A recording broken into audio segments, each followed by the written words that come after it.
Jesus, the true husband. The name Jesus is ordinary name like any other person could answer. There's a footballer, his name is Jesus. You understand? The name Jesus also means Joshua, and the name Jesus means Savior. But there's a difference between the name Jesus and the name Jesus Christ. Amen. Jesus Christ means the anointed one that God has earmarked for the salvation of the whole world. So he is our Savior. Jesus Christ, our Savior. This same Savior is our sanctifier and is a preserver of the body. Amen. Which is the church. He sanctifies and he preserves the body, which is the church, that will not suffer decay. That is why the church cannot be maimed, cannot be destroyed, cannot be uprooted, cannot be killed. The church cannot be exterminated. The church is constant to the glory of God. Amen. The gates of hell shall not destroy or prevail against the church. True means real or genuine, authentic. It means real, genuine, authentic, sincere, not deceitful, being or reflecting the essential or genuine character of something. So he is the true essential character, the genuine character. He is of the right kind, the original.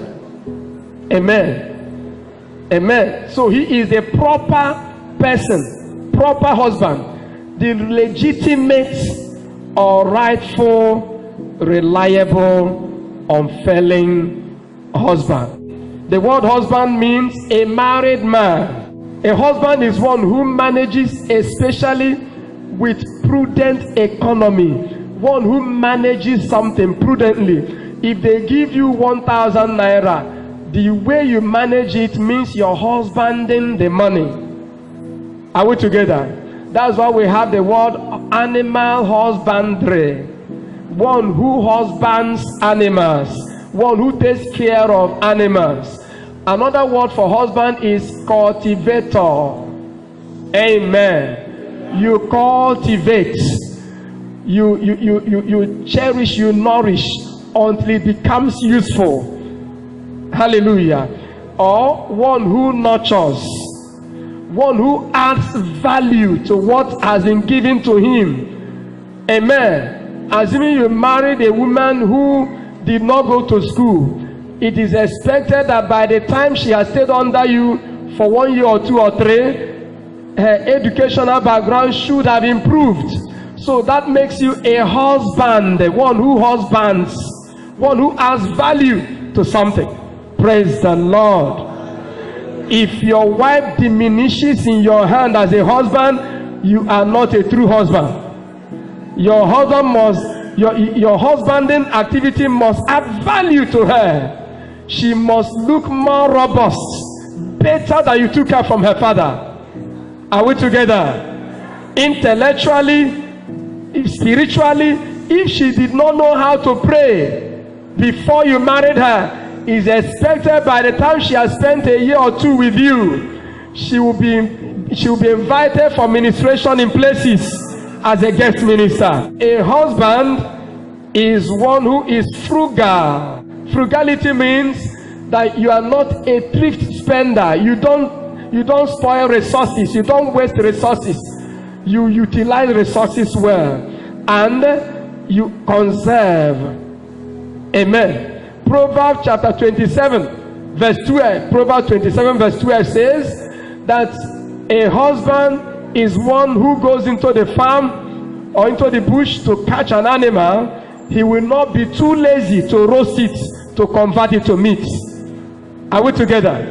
But the lazy man, the useless husband, will bring the animal home. Laziness will not allow him to roast it and convert it to food.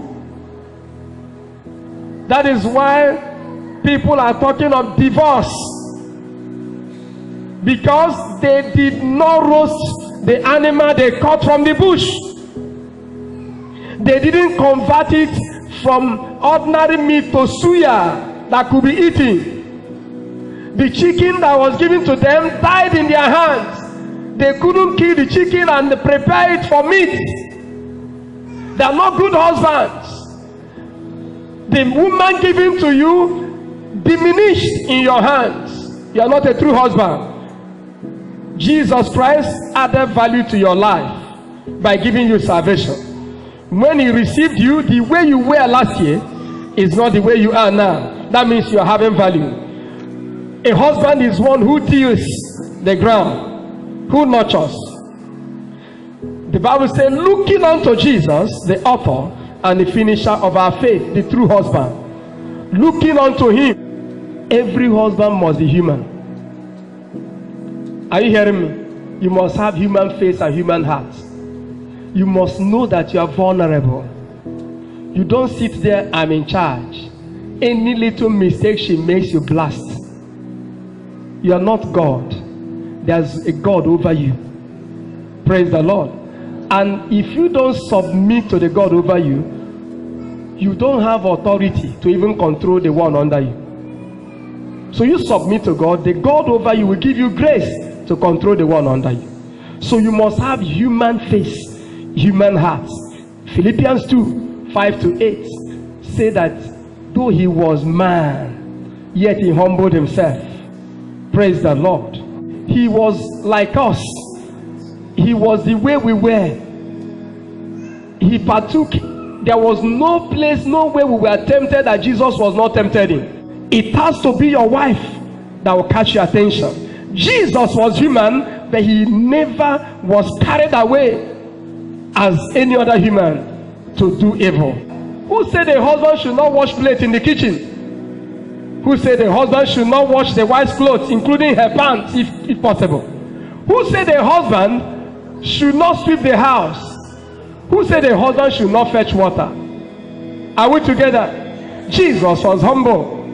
A husband should serve, but a woman must be careful not to take that for granted. Are you hearing me? The woman must be careful. The Bible says, see to it that you reverence your husband. See to it. Amen. Because there's a tendency that you may not want to. The Bible, anytime you remember me, remember that I said on the altar, see to it that you reverence your husband. Make sure you reverence your husband. Work on it that you reverence your husband. Don't be distracted. He is compassionate, sacrificing, and caring. Love your husband, your wife, as Christ loved the church. If you don't want her to speak out, if you shut her up, that thing she wants to say will find an outlet somewhere where you will not like it. Are you hearing me? So that's why you need to give her a listening ear so that she will speak. Allow her to talk in the room. Even if she lies, let her throw the pillow at you, slap you. Keep quiet. Dwell with them according to knowledge. The knowledge is what you read about a woman, what you know about a woman. Try to have that understanding. He is not ashamed to identify with us and does not hate us at all. Hebrews 2:12. Hebrews chapter 2 verse 12. He is not ashamed to call us brethren. We are not his equal, yet he calls you brother. He calls you sister. He calls you by name. Don't be ashamed of your husband. Don't be ashamed of your wife. Don't be ashamed. There is nobody like your wife on earth. There is nobody like your husband on earth. The Bible says every tree bears its own fruit in its season. It is your own season. Hallelujah. Let them celebrate their husband. Make sure that you are not ashamed. Anytime you start getting ashamed of your husband or your wife, you may be tempted to look outside. Ephesians 5:30 says we are the bone of his bone. Ephesians 5:30. We are the bone of his bone and the flesh of his flesh. 1 John 4:17. 1 John 4:17. As he is, so are we in this world. He is totally committed and faithful to us. He does not cheat on us. 1 John 1:9. He said, if you confess your sins, he is faithful and just to forgive us our sins and to cleanse us from all unrighteousness. The Lord Jesus Christ has made up his mind to marry us. He paid a dowry. He married us. He qualified to marry us. He said it is finished, John 19:30, that he has paid the due. Amen. And he is committed to us. commit yourself. Marriage is about commitment. It's not about how you feel. It's not about what has been done to you. It's about committing yourself to it and making sure it works. Malachi chapter 2, 13 to 16. Malachi 2, 13 to 16. Jesus said, I hate divorce. I hate it. So you don't give room for it. So how does divorce occur? Divorce occurs by little forces that spoil the vine. I heard of a marriage that broke because of toothpaste. My wife, don't press toothpaste from the bottom, from the middle. It will break. The wife said, I've heard you. The next day she pressed it from the middle. My wife, don't you have understanding? The way I was brought up is that my father and my mother taught me you press toothpaste from the bottom so it will flow without breaking in the middle. Oh, I'm sorry, my husband. The next day, she pressed from the middle, weaker vessel.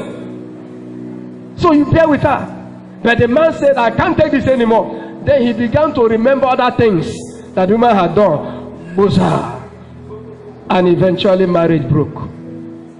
What is that unresolvable problem in the room? Sit down and discuss it. Learn to communicate. He has not divorced us, neither will he. Amen. Malachi 2:16. He hates it. In spite of our sins, in spite of our idolatry, our idol worship, Jesus has not given up on us. And he will not. So don't divorce or put your wife away. If she has not given birth to a baby boy, that's not a reason. So many men are ignorant. They don't know that whether the wife gives birth to a baby boy or a baby girl, now them bring her. They don't know. They didn't go to school. They don't know biology. SY is inside the man. Now the man, whatever you bring out, now in the woman will bring out. That's why she's called womb man. Man with womb. Now fellow man where him be, the difference is that he carry womb and he carry breast when they use feed baby. Praise the Lord.